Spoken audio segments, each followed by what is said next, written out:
Hi everyone, welcome to the last webinar in our fall webinar series, which is our open session and office hours with John Newton.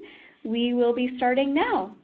If you are currently participating in the webinar and you can hear me, please use the chat feature in the lower left-hand corner of your screen and type yes, just to let me know it is working as intended.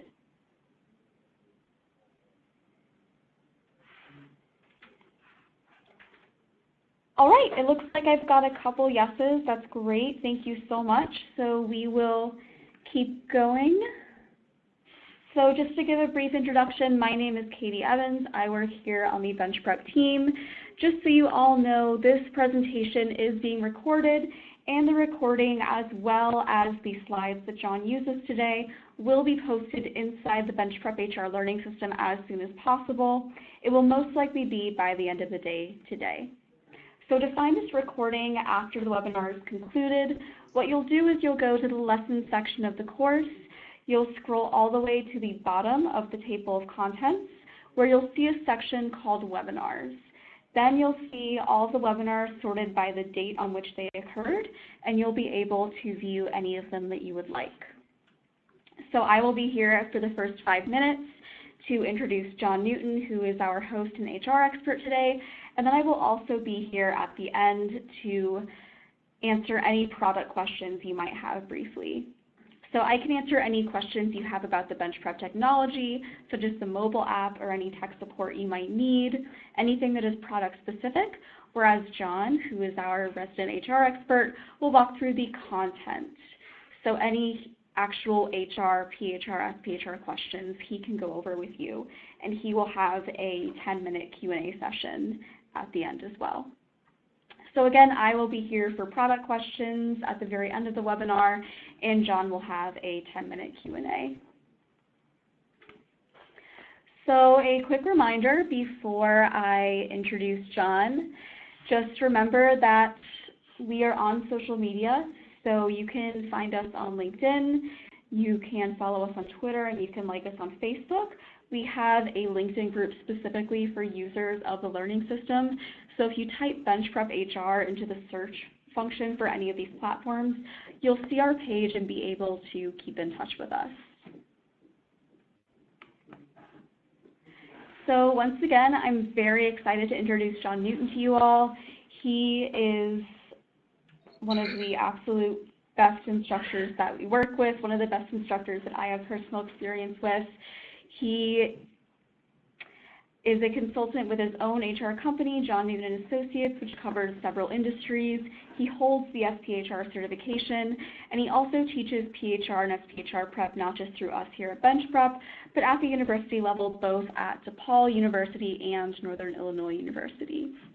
So a few things to note before I hand it off to John is that he may use the chat feature potentially throughout the webinar to ask you to answer questions or to give your opinion on certain topics.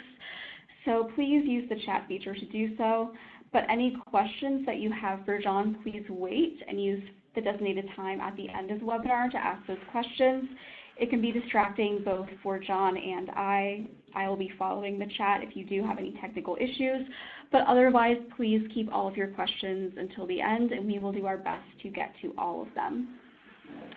So that's all that I have for now, so I'm going to pass it over to John. Just give us a few seconds for us to transfer the audio, and we will get started right away.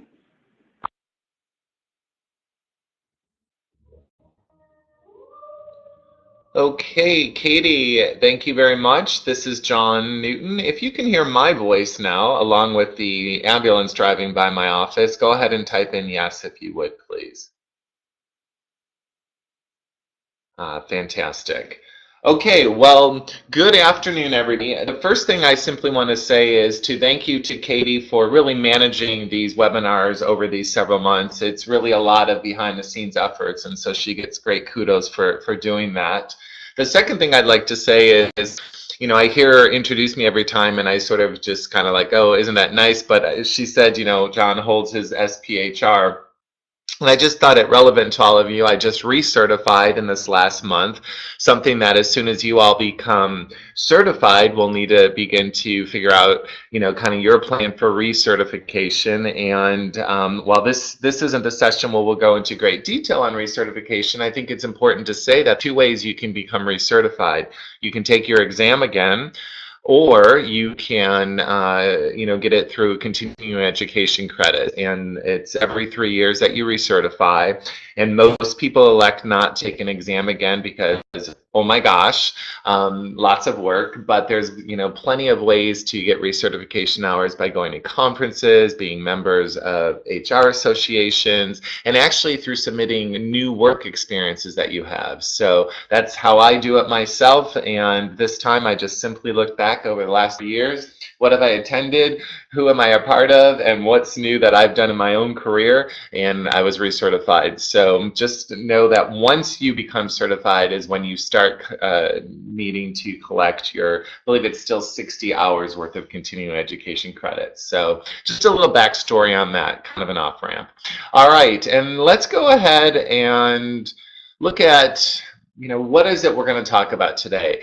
I'm going to tell all of you, I think you chose a really good webinar to attend. And the reason I say that is not because I'm presenting it or Katie and I worked on all these cool things we want you to know, but at this point in time, what I think is going to make or break it for most of you is not do you know your content, though we are going to talk a little bit about content today, but how are you approaching your final preparation for studying and actually sitting for the exam. So we're going to start with going over some questions that many of you have brought to us that you've struggled with on the Bench Prep learning system. And I have about 8 or 10 questions that I'm just going to, we're going to look at again, and we're going to have you figure out what you think it is, and I'm going to tell you why. And then I'm going to tell you, here's how you want to think about these type of questions when you're sitting for the exam. After that, we're going to focus on everything that you really want to think about from this moment when the webinar is over until you sit for your certification, as well as what it's like to go into the exam center, what it's like to sit at the computer on the exam, and how the results work. So I think that when you think about two things, content and approach to answering test questions, most of you now are pretty good at locking in what you know or what you still need to kind of freshen up on, but many of you are probably still struggling with the best way to answer test questions. So we're going to get you through all of that. And as a bonus, I'm going to close by giving you some feedback of students who have just recently taken the exam and passed. So I will give you some of those comments as well. All right, so first of all, what do you want to know? What should you know? All those sort of things. So let's look at some practice test questions. And by practice, I mean we're going to practice them together.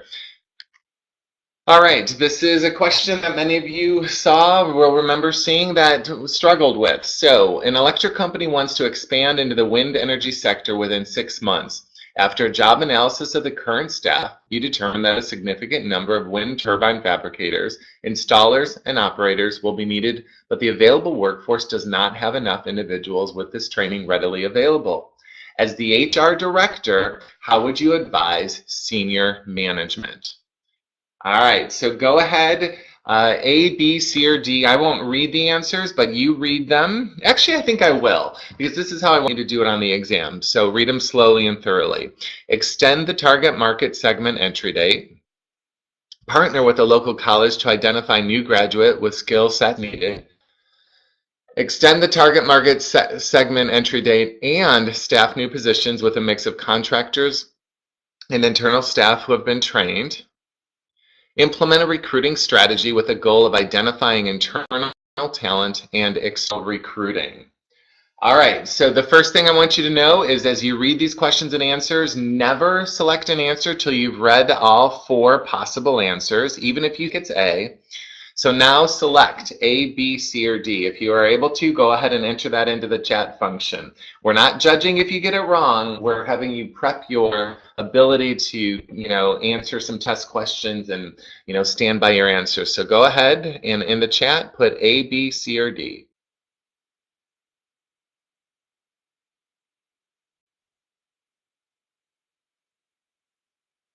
John, you get bonus points for throwing it out there right away. Good job. I'll tell you if it's right or wrong, but all right, folks, good job. We're getting there. We'll wait just one more moment.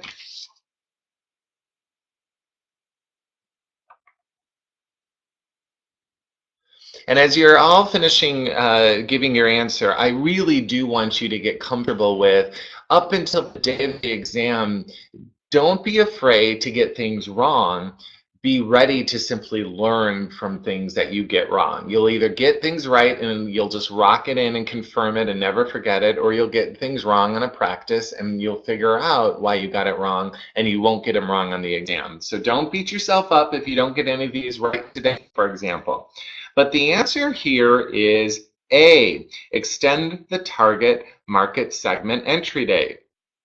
So the focus why this is A, folks, is we talk about how would you advise senior management. So what happens is a lot of us in our real worlds aren't empowered to, sort of be part of the business team and say, we think we need to wait, and here's why. And but the reality is, if you read the question for what it is, we don't have workforce currently that knows how to do what it is we need them to do, okay? So therefore, the only way we do this is by extending the target market segment entry date. It only can be A. B, partner with a local college to identify new graduates with skill sets needed. Well, we just determined that the market doesn't have people who have the skill sets at this time. C, extend the market and staff new positions with contractors and internal staff who have been trained. Well, as of right now, we just determined there aren't contractors out there that have it. They aren't currently trained. And D, implement a recruiting strategy with a goal of identifying internal talent and external recruiting. Well, it's the same thing. So if you look at B, C, and D, they're all kind of ignoring the fact that right now there isn't the talent available. So the only way, first of all, is advise them to extend it, and then we will figure out the best solution.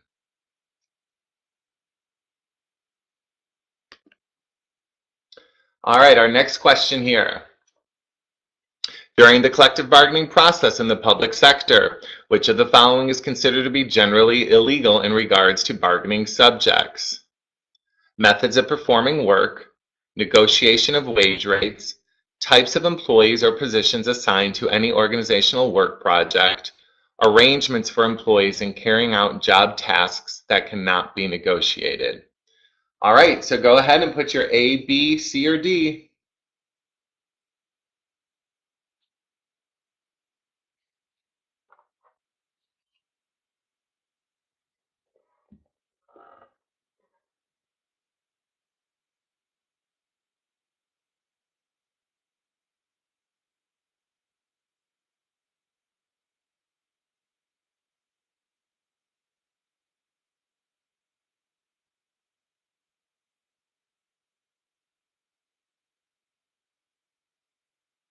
And we'll wait a moment or two. I know we'll have some sort of dead silence for a little bit, but that's with intent. I'd rather you take your time in answering.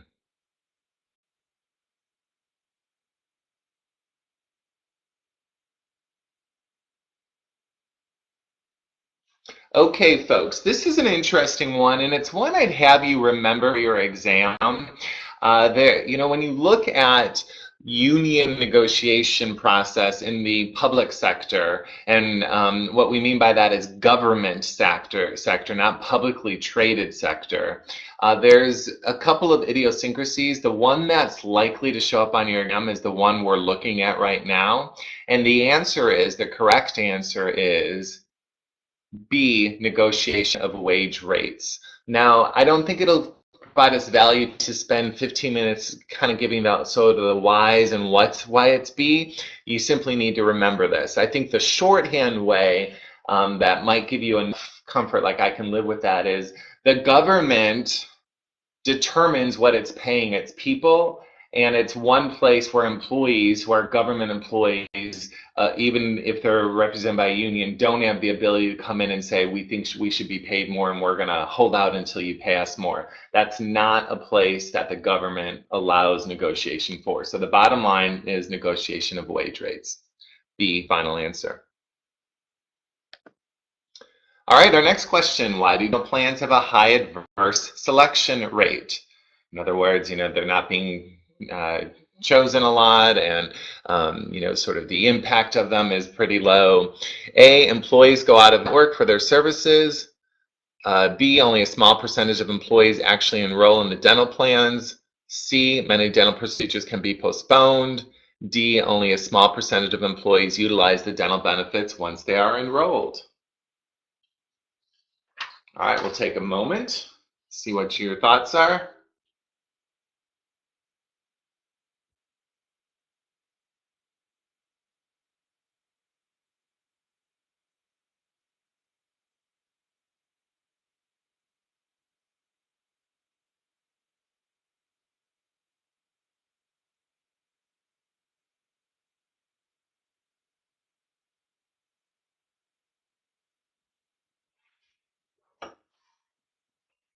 All right, the answer here is C, many dental procedures can be postponed. All right, so this one is, I think what I want you to think about is, unlike medical services, which typically need to be done quickly, employees can postpone dental services, so there's typically a high adverse selection rate on the dental plans, simply because these are not required procedures that have to happen right away, with some exception. And a dental plan, in of itself, the way we draft plans, often require sort of 100% participation rate to combat this. Because in other words, there's not great value to the insurance provider, is where this is all coming from. So dental procedures can be postponed, many anyhow. All right, we'll go to our next question. When completing a risk assessment of a 200-person electrical engineering company's existing safety program, which of the following would be considered the biggest threat to having a successful safety program?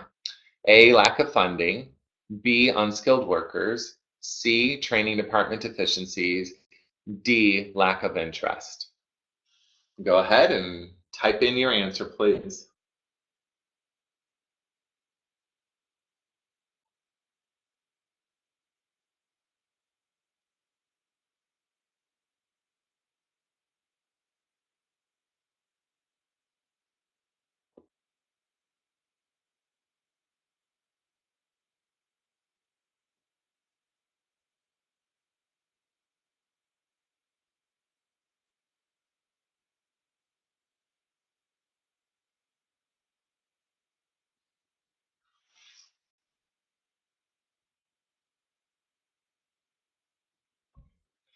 All right. What I like about this question is the training moment that I hope you're going to get from it. So the actual answer is A, lack of funding. Okay, and the reason we go with A is not so much simply because there's not money, but because what the lack of money states. When it's lack of money, lack of funding, it states that senior leadership is not bought into the program, okay, which is a little different from lack of interest by employees, for example. On your certification exam, anytime you see something that speaks to what senior leadership, do they buy in, do they not? If they buy in, we're much more likely to have a success. If they don't buy into a project proposal, they're just averse to it, then it's likely not going to be successful. So thus, your biggest threat is when you don't have the senior leadership buy-in, and the most way that is demonstrated is through A, lack of funding.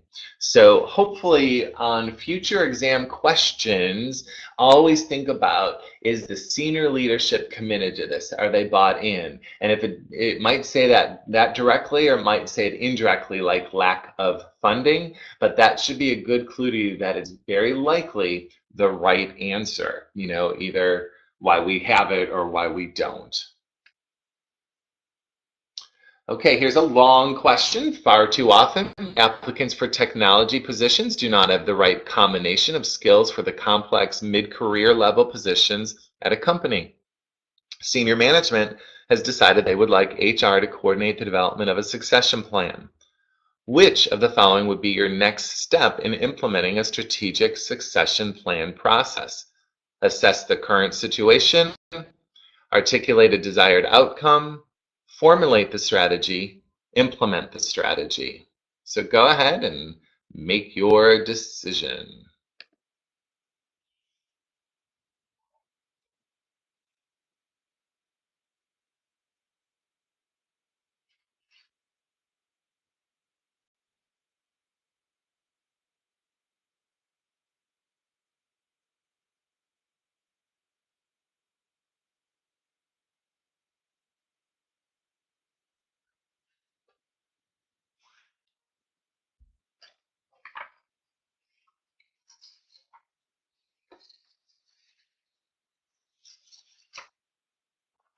Okay, the answer to this one is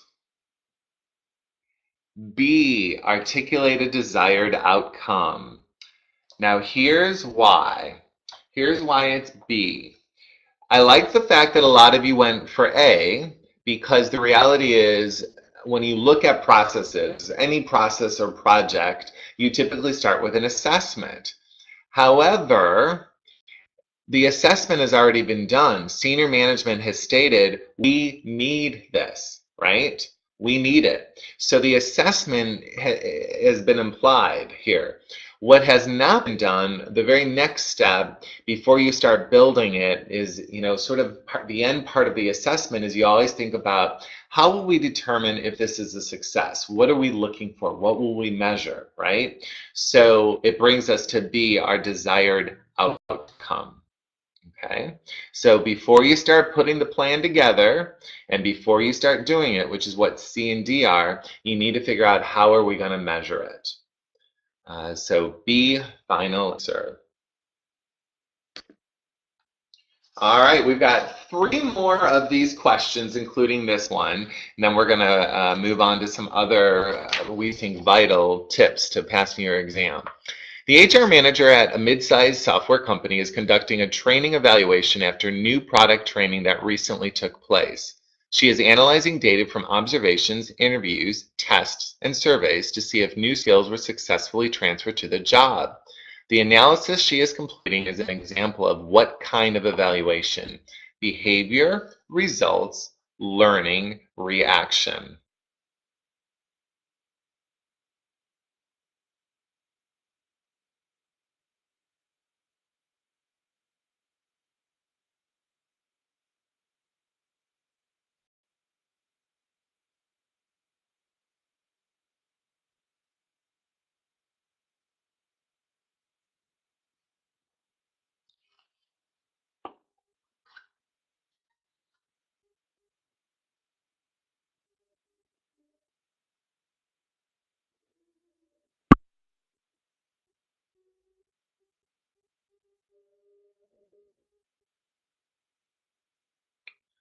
All right, here's what I'm going to do. I'm going to give you a mini training moment, and then I'm going to see if any of you are going to change your answers. So what we talk about is when we look at Kirkpatrick's level of evaluation, there's 4 levels. The first level is reaction. Did they like it? So think about if you hosted a training, a sexual harassment prevention training at the workplace.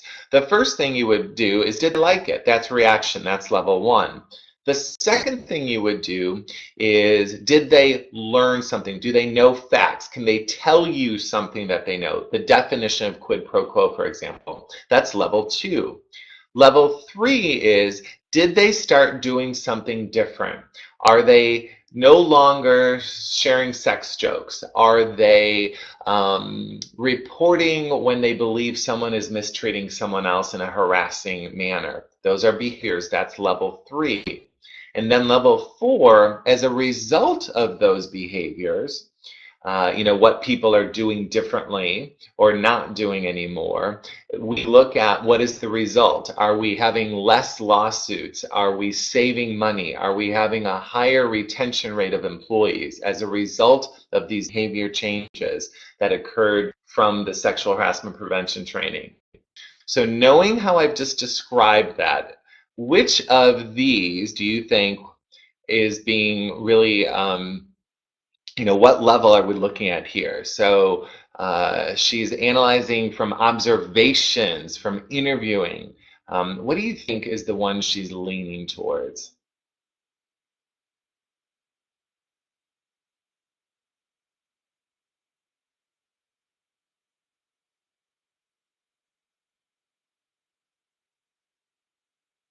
Folks, I'm gonna give you one more tip. What you should be looking at is the word skills transferred to the job. Skills transferred to the job, okay? So which one of these describes skills transferred to the job? Something that they can do differently.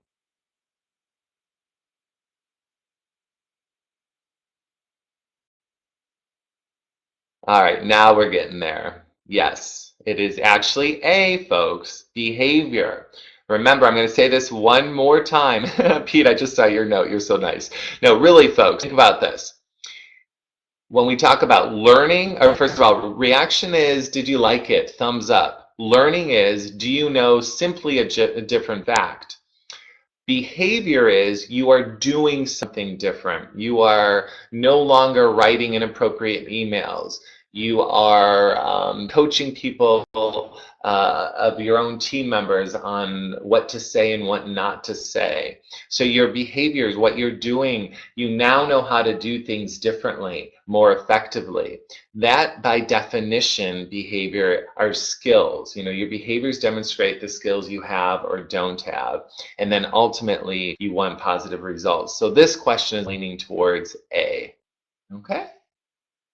And I would have you know that one, folks. And as a little tip, I've had it reported that there's often on the actual certification exam, they just go level 1, level 2, level 3, level 4. They might not even give you the words. So remember, level 1 is reaction, level 2 is learning, level 3 is behavior, and level 4 is results. Your ultimate goal is to get to results. This question wasn't asking the ultimate goal. It was asking what are skills defined as, and that would be behavior.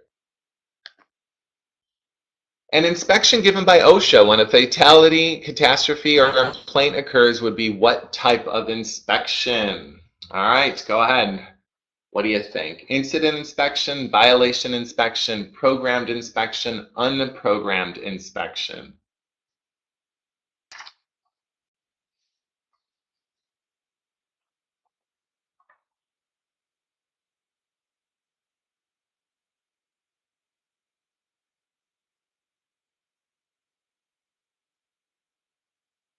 All right, let's do a little mini training moment here again, folks. Incident inspection speaks to when something has happened, although truthfully, it's not in and of itself the language that OSHA would use. There's a difference between, an incident might be an example of a fatality, although they wouldn't use that language. I'm sort of giving this away. But a complaint is not an incident, right? So think about that. So if I were answering a test question, a fatality is an incident, but is a complaint an incident? B, violation inspection. A complaint, again, does that speak to a violation? And by the way, that is not a term at all you'll find in OSHA, where you will see incident. C, programmed inspection says it's a planned inspection. I don't know if a fatality sounds like it's planned. Well, we know that someone's going to die tomorrow. And then D is an unprogrammed inspection, but something that would get us in there because of something going on. So based on how I've just sort of almost led you to the answer, are we going A, B, C, or D?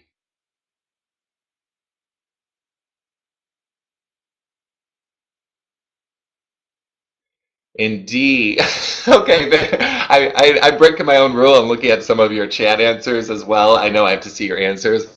Victoria, I think you get the answer for the day. D it is. And so it's D. It's an on-program inspection. The reason you go with that one, folks, is remember, everything has to fit. Fatality, catastrophe, that could fall under incident. Complaint wouldn't fall under an incident. A complaint in and of itself is its own inspection. So you'd have to cross out A. Violation inspection from an OSHA standpoint is not how they categorize inspections. So no, it's not a, you might see the language somewhere in the act or in a report somewhere, but it's not one of their official sort of inspection drivers. You could have a complaint that a violation has occurred, or you can have an observation that a previous noted violation has occurred again, but it wouldn't be called a violation.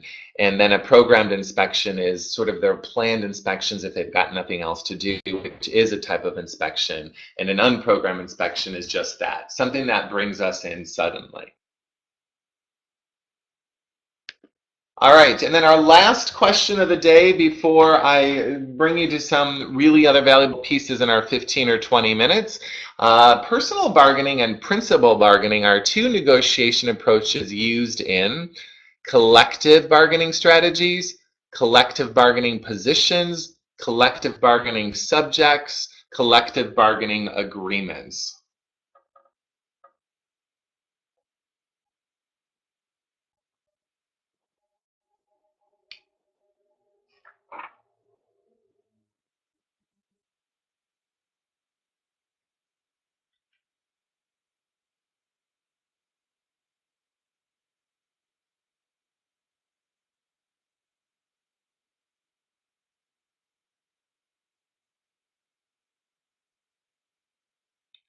All right, the answer that we're going here for, folks, is B, collective bargaining positions.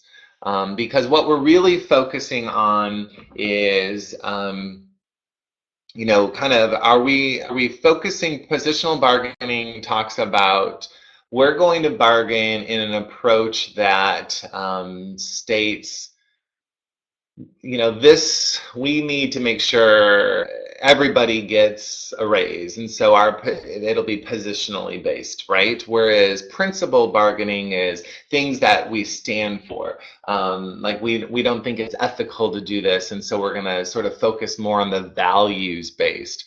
And so the reason it's positions versus strategies is a strategy would be a little bit more, how are we going to win this negotiation against the other group?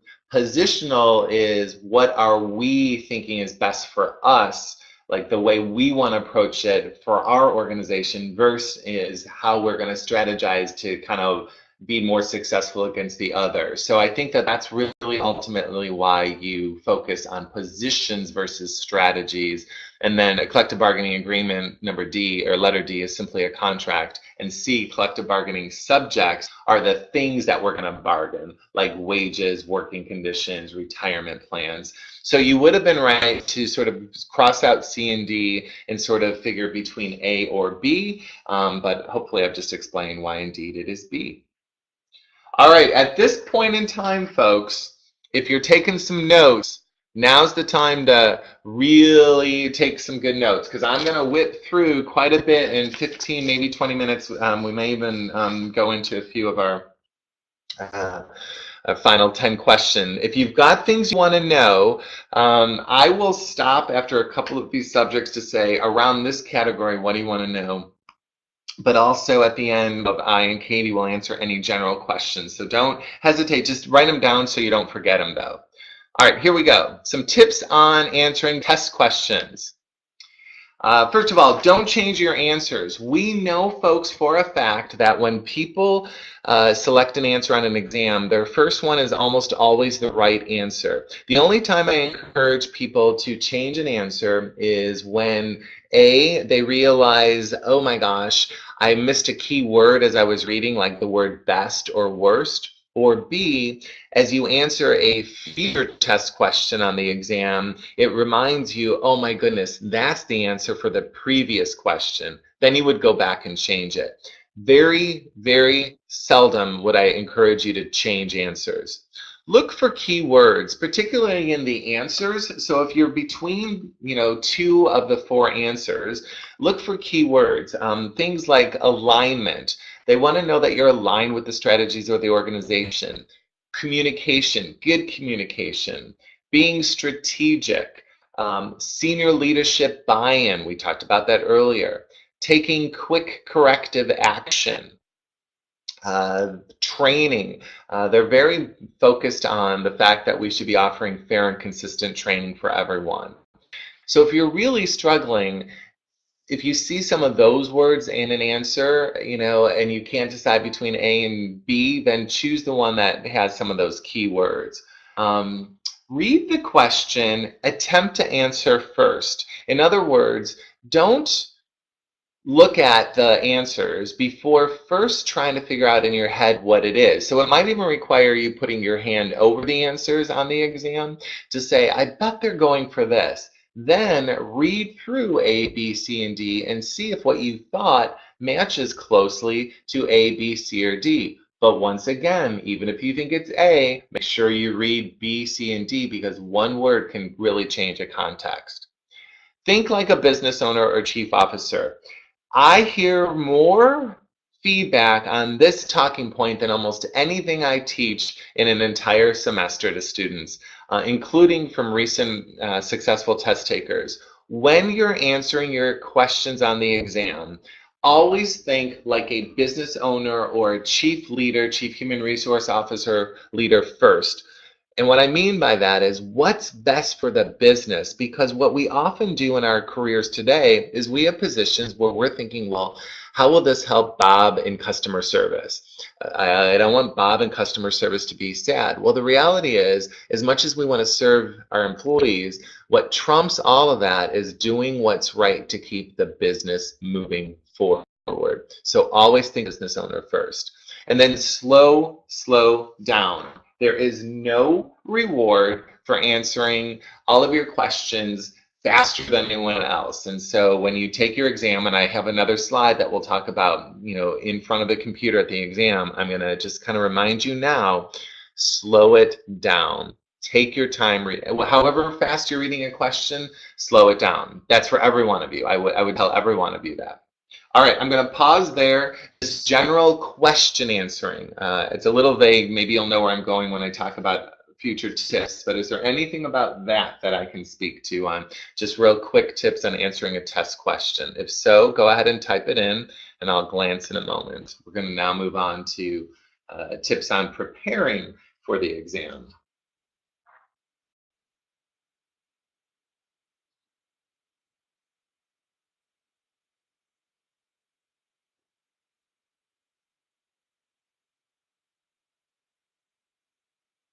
Alrighty, so here's some tips. Use the flashcards on the Bench Prep learning system. I'm telling you, love them to students who have successfully passed the exam. Now, you've got ones that we offer you, which are real basic, what's an acronym stand for, what's a word mean, but guess what? If you know those basics, that's like the foundation of so much. Plus, some of your fellow peers have created some flashcards that they're sharing with everybody. I say take a look at those to see if they give you a help as well. But use the flashcard. Take as many practice exams as you can. I mean, we have over 2,000 questions in this learning system. Use them, practice them, take them again. If you need reminding on how you can reset your whole system to sort of start over, Katie can speak to that when she takes us back in a little bit.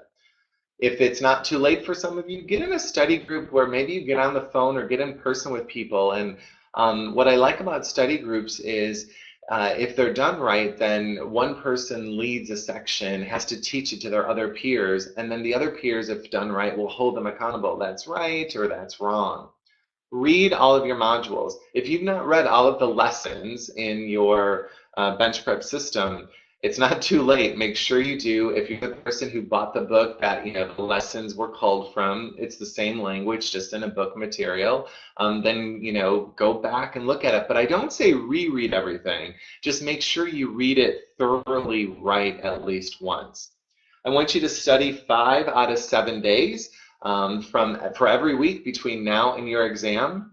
5 out of 7 days. In a perfect world, I'd want you 2-a-days, like athletes do. So that's 10 sessions a week. I don't care if you're taking it in 3 weeks, you're taking it in 3 months. You need to keep the brain alive and thinking about prep every single week on a regular basis. And you should really be looking at all 6 functional areas over those 10 study sessions. Remember, this is coming not only from me as an instructor, but someone who's had to pass the exam himself, fellow instructors, and dozens and dozens of feedback of students over the recent years. Whatever your plan, assuming it's a pretty thorough plan, stick to that plan and have someone who can hold you accountable if you don't stick to that plan. Time yourself. When you're taking your exams, put a clock in front of you. Give yourself about a minute per question. I think that gives you some general good guidelines on the pace for answering actual exam questions. If you can, take some of the slides that we presented you and stand in front of the mirror and talk about them. If you can look at the different slide decks and talk about them the way I talk to you, that's your mission. What you don't want to do is you don't want to parrot me, of course, but you do want to be able to speak to bullet points on slides. If you know what they mean and really know what they mean, that's a great thing.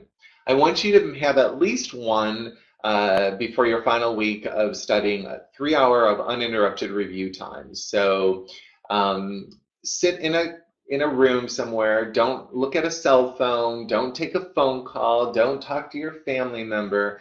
Sit and look at the computer and study for 3 hours, because your exam is 3 hours. You need to know what it's like to sit for 3 hours without interruption. You need to know how your body responds, how your mind responds. It's like training for an athletic event. You got to do that. Once again, read the lessons thoroughly. Look at both levels. Anywhere it says PHR or SPHR, look at them both. Again, till your last week, you will only become a stronger professional and a stronger test taker if you expand your mind to both levels. Remember, the majority of the test question levels, and then it just depends the weight on the exam. There's only some extra SPHR only, but PHR people, you can become stronger if you think like an SPHR. On your last week of studying, I wanted to do another 3-hour uninterrupted review. Your body has to know, at 90 minutes, this is where I start to get tired. This is the only time in your last week of studying before your exam that I say extract information. Stop looking at things inside and out. Stop looking at things that you live and breathe at the workplace and you get. Focus on what most challenges you, or we give you percentage, as does the certification body, on where the weight of the exam is going to be on. Go find that and say, you know what, at this last week, risk is 6 or 7% of my exam score. I'm going to have to let that go at this point. I either know it or I don't. Go to the exam center, make sure you know where it's at, make sure you walk in and feel comfortable, maybe say hi to them, look where the restrooms are, just get used to it. My OnStar in my car took me to the wrong exam center, so better to go find it for the day of the exam so you avoid any sort of problems finding it. I've heard from several students that there's some long lines at the exam centers for checking in, so plan on the actual day of getting there a little bit earlier as well. Don't let up on your plan. Don't let up on your plan. Don't let up on your plan. In other words, it's your last week. This is when sometimes people say, oh, I'm just giving up. I either know it or I don't. No, in that last week, stay focused. And then, just the more practice questions you can have access to, the better. On the night before or the morning of your exam, a couple of things I want to think about. Sorry, there's my office is right down the street from fire and police. That's why you're probably hearing those alarms again. Don't eat weird foods that you're not used to. I've heard so many students say, oh, I got sick to my stomach literally and I had to go to the bathroom, I'm taking an exam. So eat what you're used to. It's not the time 24 hours before to try something new. Try and get plenty of rest. People who have passed are grateful for the rest they've gotten. People who have not passed said, I wish I would have slept more. Don't drink too much alcohol the night before, duh. And also liquids the day of. I'll talk about bathroom breaks in a minute. If you can, take the night off before. Watch a movie, go to a restaurant where you're used to eating, but let your mind sort of get into that almost cleansing, open, fresh. Give it a little bit. The morning of, do try and do 1 hour's worth of one last glance at everything, because a lot of times we pick up one nugget that, for whatever reasons, our brain catches on to, and it helps us answer a test question the day of. Write down a list of things you want to remember. Maybe a one sheet of things, if there's keywords, if there's, a concept that you're struggling with, one last time, write it down on a sheet of paper this morning. The act of writing it down will help you, and I will tell you why it will help you at the exam in just a minute. Remember, write down any questions you have. I know we're getting time to our open session. I've got about 5 more minutes here, and then we'll open session it for you. When you get to the exam center and the exam experience, first of all, expect odd noises. You'll hear alarms going off down the street. You'll hear people working at the office above you. You'll hear the heavy typer next to you and the heavy breather across from you. Just get used to those noises now. Don't let one moment of your energy or time be spent worrying about noises, because that's bad on you then. Just be prepared that stuff will bug you, but don't let it. You do get headphones that you can, they give you. It'll be at your cubicle, so you may choose to use those headphones, or you can bring your own in, but go online to look at what they say about what those headphones that you bring in have to look at. And no, you can't listen to music or anything.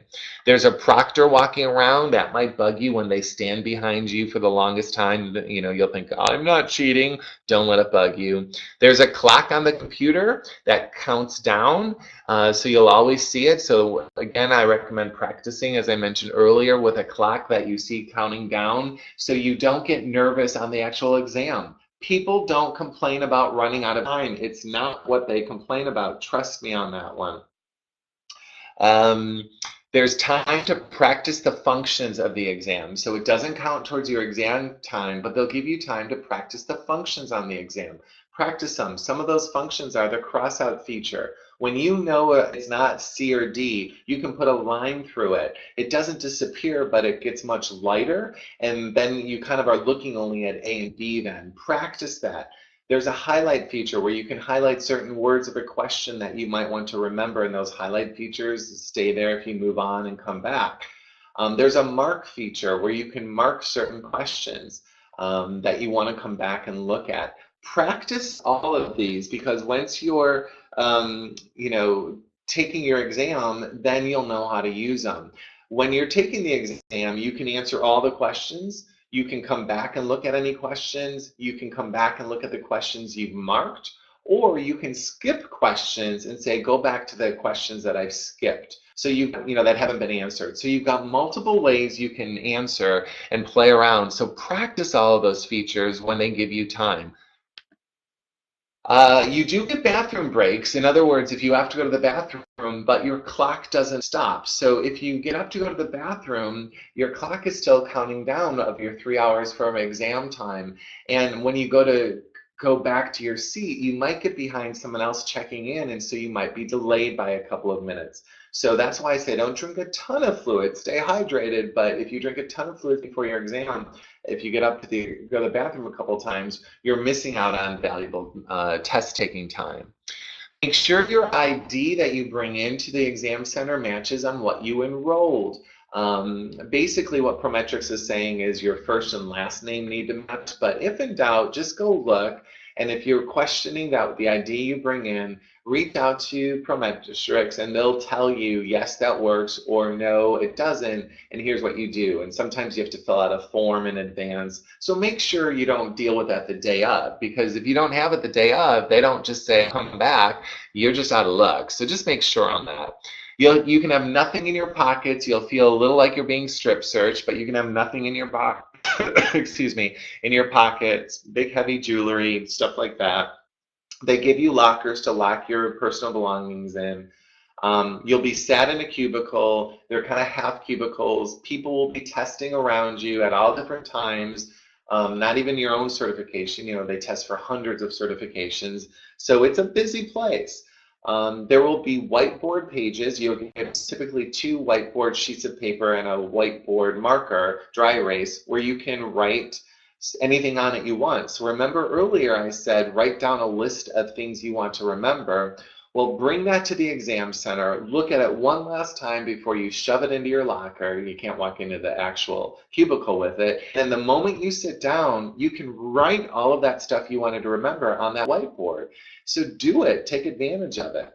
Write any, like words. I remember a few minutes ago at the beginning of this, I gave you some keywords you might want to remember. Take advantage of that tool. You're going to first feel that the first questions you got wrong. You won't know if you got things right or wrong because they don't tell you, but you're going to feel like the first 10, I don't know anything. You're going to be cussing out bench prep. You're going to be cussing out me. You're going to be cussing out yourself. Just know that's nerves. By question 10, you'll be in a groove and you'll be able to come back and say, I got this. You get your results immediately. So what happens is you finish the exam, you get basically a blue screen of death, but don't panic. Then they'll give you a survey, optional. Most of us do it because we think it's good karma. Then you'll get a blue screen of death again. Then they'll give you your conditional pass or fail. We've never seen those pass or fail change, but they want to make sure there was no technology glitch. As you walk out, they'll print out the conditional pass or fail, and then about 6 weeks later, you'll get notified, with the official results, which won't change.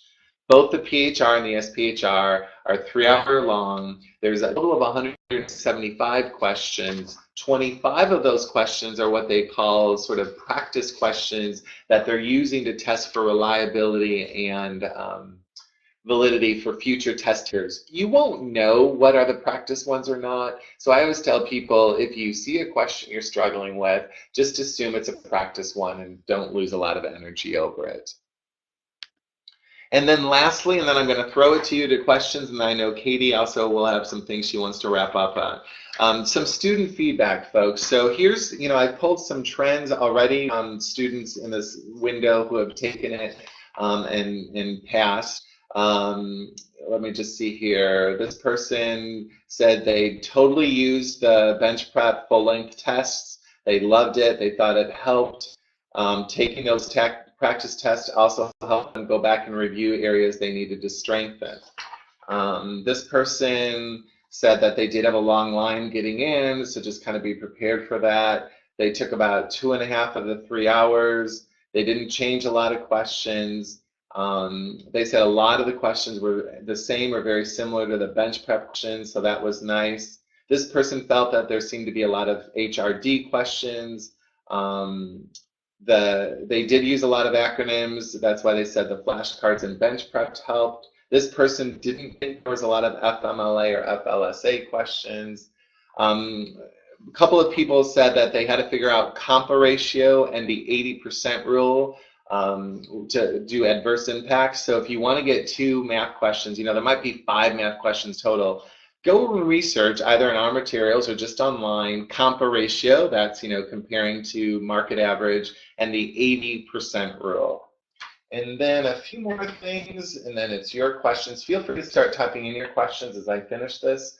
Another past person said, they said that there seemed to be some union labor questions that went into some pretty detail, like they use words like conciliation and ratification. So you may want to kind of go back in our learning system or talk to people about some of the basic terms of union. They said that they could pretty much answer them for what they learned, but they seem to use some more technical union terms. There was one or two questions on affirmative action, and this person said the tip on the first 10 questions they struggled with, but they got over it and they were good to go. And this last person of some specific notes, they felt that the bench prep really helped prepare for the exam. They said they thought the exams on bench prep were sometimes more difficult than the actual exams. And they also remembered the compa ratio and the 80% rule there. And then I will tell you, I've heard not through the online bench prep, but through one of my students through an in-person course, I've heard one person who did not pass. And she said that she believes the biggest thing she did not do, or she's guessing, is that she did not stick with her first answer and that she really overthought test questions. She went a little too depth and she thinks she probably talked herself out of the right questions, which was something she struggled with the whole time. All right, at that point, what are some questions I can ask for you? All right, Caleb, those were both a combination of both PHR and SPHR level. I think that they're relevant to both levels, so I did not separate them, but they were a combo of both.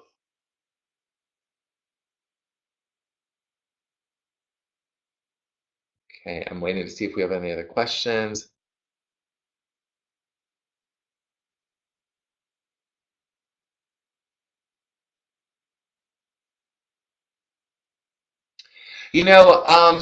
Pete, here's how I would have you, and I've taught it this way for 14 years, and I've never had one student come back and say, oh my gosh, I think I got it wrong on an exam, gosh darn you, John. So here's what I'm going to say to Pete's question about mission, vision, values, and this is how I'd go with it, Pete. I think it's interpretation of how you read something in one section, how a person, not you, Pete, but a person reads one in one section, another. If we had it all in front of us, I could probably make clarity of it. Here's how I would do it, Pete. Mission statement says this is what we do. Vision statement says this is what we want to become or be known for. I often refer to it as if we were doing a professional obituary on an organization. And then a values statement says this is what we stand for. Mission, this is what we do. Vision, this is what we want to become, be known for. Values, this is what we stand for. Rhonda, do we have to memorize the flashcards on the bench prep?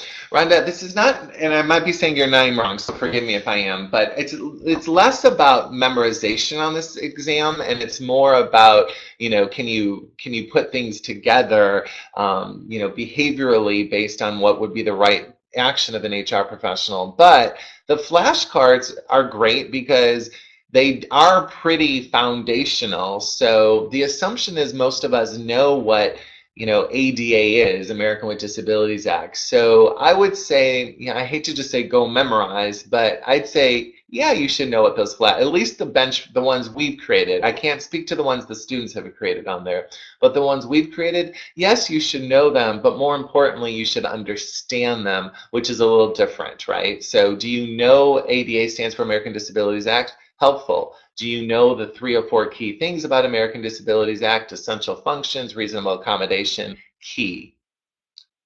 I'm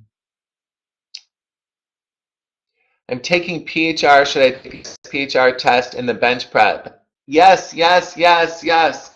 Not only do I believe that, all of the students that give feedback say taking both levels made such a difference. Because the only difference with the SPHR, well, the main difference, is it makes you think a little bit more strategically, but that will help you on the PHR level. Yes, there will be a few questions that you might not see on the PHR level that you would see in an SPHR practice, but that's just a small handful. I don't think it's a waste of your time. I think it absolutely adds value. I think it's what you're paying for. So yes, take advantage of both levels of exams, Robbie. For court cases, do we need to know names of cases or just the point? Pete, what students continue to report back is while they sometimes mention court cases, it's much less about which court case said what unlike here in bench prep, we ask you which case said what because we want you to be reading them. On the exam, it's more, they might mention a court case as sort of giving you extra hints on how to answer this, but it's about the concept. So you might need to know adverse impact, which is about unintentional discrimination. They might mention Griggs versus Duke Power, which is where that first was brought up, or at least the most famous case. Even if you don't know Griggs versus Duke Power, as long as you know what adverse impact is, you'll be good to go. Karen, sample test questions, there's a percentage correct in class rank. What percentage should we shoot for? Now, Karen, I'm going to answer this in the most diplomatic way I can. The certification body does not give you a percentage that you have to pass. They don't give that out. They don't say 70%, 80%. They give you an arbitrary point system, which is a little meaningless as a student. It's the scientific approach to scoring. That being said, most certifying bodies in general, right, look for mid to high 70% pass rates.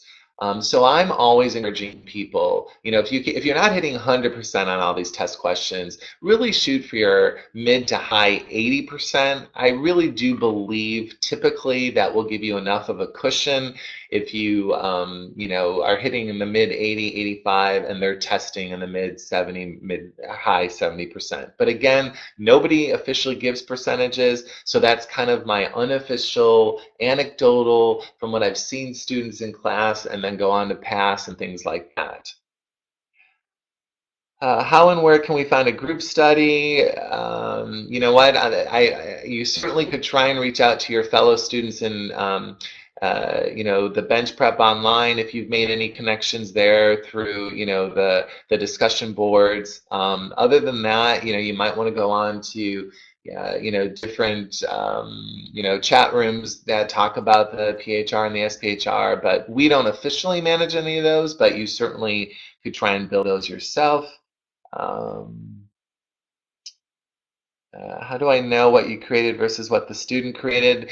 That's more of a technical question, Katie. I'm sure you're listening because I know. And those of you who have to hang up, we apologize, but we think this is enough value that will stick for a few more minutes. Katie, maybe when I hand it off to you in a minute, you could address how they can tell the difference between a student-created flashcard and a bench prep created flashcard. And Katie will also mention where to find webinars. My tip to all of you, if you're looking for anything, go to the bottom of lessons. All the good stuff in the bench prep system seems to be found bottom of lessons, then it takes you to stuff. And then John E., how much time would I recommend working on acronym memorization? Seriously, John, honestly, there's like 20 laws, right? 20 key laws. Go through those. Like, do you know ADA, American with Disabilities Act, ADEA, Age Discrimination and Employment Act, FLSA, Fair Labor Standards Act, FMLA, Family Medical Leave Act, USERA, Uniform Services Employment Rights Reemployment Act, Genetic Information Non-Discrimination Act. I think that kind of if you can do that over sort of those hot sort of top 10 to 20 laws, that's all I would do on it for you, certainly. Okay. All right, I think I've captured all of those. I know we're running out of time, so I do want to hand it back to Katie, but I just want to give one last thing to all of you is, because I think this is important. This is a lot of pressure. You put a lot of work into all of your time. I wish you great success, but here's what I want you to, if there's any way you can take the pressure of passing off you, and I know it's easier said than done, but what I mean by this, folks, is you are already a stronger professional by the efforts you put in to studying for a certification. If you get your certification, that is wonderful. It will, show some of your hard work, some of your base knowledge, and it will certainly maybe help some of you in your career. But when you're 90 years old, you will not be looking back and saying, oh, thank goodness I had a PHR. You'll be looking back at, thank goodness I chose a career where I could help others and built some great relationships. So if ultimately this isn't the time that you pass your certification, you retest one day, you get it another day. But your certification, I just encourage you, decide today to not let it define you. Let the work you do, the people you make a difference with define you. You are good people, you are strong HR people, and ultimately in life, That's what matters. And this is a person that represents certification. Let's focus on what really matters and try and take some of this arbitrary stress about the letters after our name off, and then you can go in and still knock it out of the park. And on that note, I'm going to hand it off to Katie. Thank you for those who were able to. And Katie, it's all yours.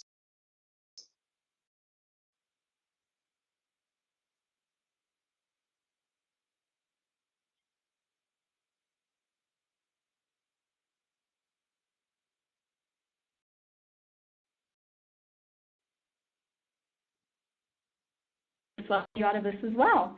So Rhonda, I answer your question about the flashcards. The way you will know the difference between the ones that were made by the course and the ones that were made by students is that the ones that were made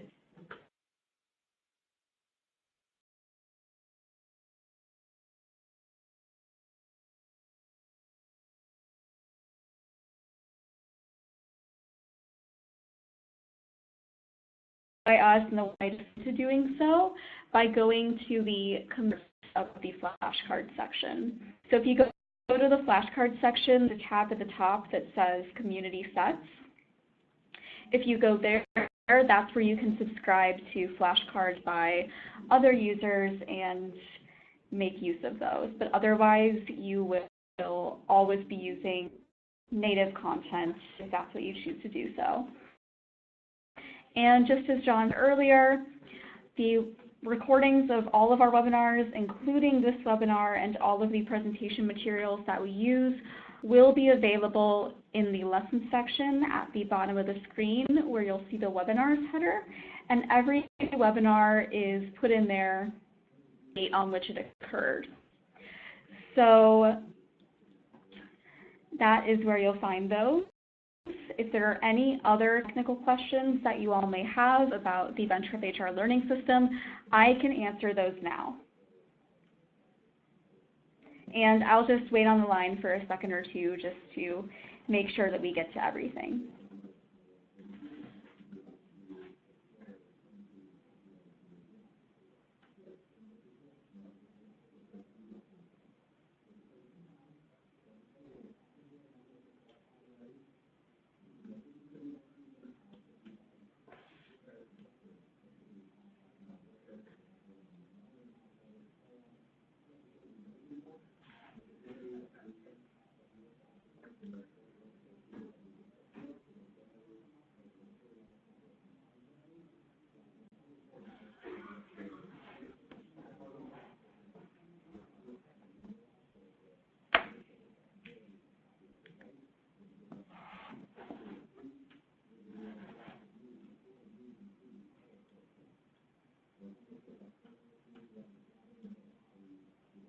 All right, so it looks like we've gone over all of the technical questions that we have for the day. So I just want to say, I want to echo John and say good luck on your certification. Oh, sorry. So to access the webinars, you'll, on the left-hand side of the course, there's a navigation bar, and one of those navigation bars says Lessons. If you click on that and scroll all the way to the bottom of that page, you'll see a section that's called Webinars, and every single webinar will be listed there by the title of the webinar and the date on which it took place. So you'll see things that look like December 13th, 2017, open session, John Newton. So that's where you'll see those. There is also, if you go to helpdesk.benchprep.com, there's an article that walks you through how to find them. You can also, within the platform, there's a little question mark icon in the lower left-hand corner. If you click on that icon, you'll see a couple of different articles, and one of them is called Where Do I Find Previous Webinars? If you click on that, it's actually an interactive walkthrough. It will take you through exactly where to find the webinars. Oh, no problem. You're very welcome. So those are all the ways that you can get to the webinars. It can be a little tricky, but they are really useful, and we hope that you're able to look through some of them if you weren't able to attend. So again, just to echo John, that we wish you all the best of luck on your road certification. If you're taking your exam soon, good luck with that as well. And thank you so much for attending this webinar and any other webinars you've attended this semester. This will be available within the next couple of hours within the platform, and we will see you soon. Thank you, everyone.